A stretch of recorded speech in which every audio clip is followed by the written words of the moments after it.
Keseharian oknum pejabat Pemkab Oki yang viral selingkuh dengan istri orang.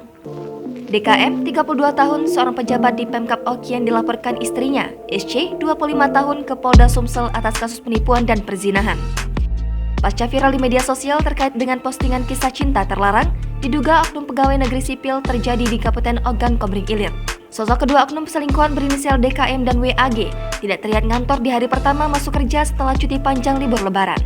Hal tersebut sesuai pantauan tribunsumsel.com pada Selasa 9 Mei 2022 siang di ruangan Humas dan Protokol Pemda Oki.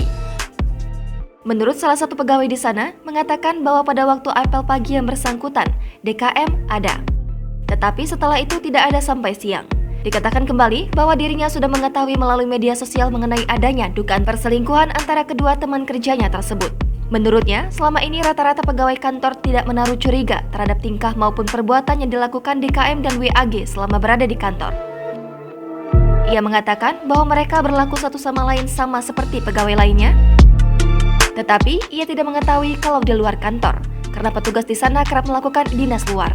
Dikatakannya juga, belum lama ini WAG sudah berpindah tugas, yakni dipindahkan ke bagian organisasi perangkat daerah.